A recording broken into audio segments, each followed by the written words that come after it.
ഉണ്ണീശോയ്ക്ക് ഒരു പുൽക്കൂട്. ഈശോ മിശിഹായ്ക്ക് സ്തുതിയായിരിക്കട്ടെ. ലൂക്ക 1:38. ഇതാ കർത്താവിന്റെ ദാസി, നിന്റെ വാക്ക് എന്നെ നിറവേറട്ടെ.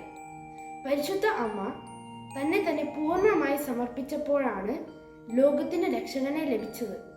പരിശുദ്ധ അമ്മ നമുക്ക് രക്ഷകനെ പ്രദാനം ചെയ്യുന്നതിനു വേണ്ടി എല്ലാ ബുദ്ധിമുട്ടുകളും സ്വയം സഹിക്കുകയാണ് ഉണ്ടായത്.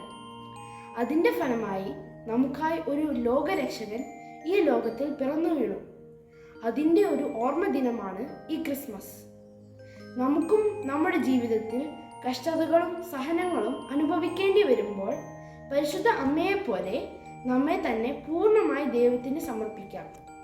വിശ്വാസത്തിന്റെ അനുസരണത്തിലൂടെ പരിശുദ്ധ അമ്മ നമുക്ക് മാതൃകയായതുപോലെ നമ്മുടെ അവിശ്വാസം പരിഹരിച്ച് അനുസരണം എന്ന പുണ്യം ഞങ്ങളിൽ വർദ്ധിപ്പിക്കണമേ എന്ന് നമുക്ക് പ്രാർത്ഥിക്കാം. സുഹൃത ജപം. ഉണ്ണീശോയെ, അനുസരണം എന്ന പുണ്യം ഞങ്ങൾക്ക് തരണമേ.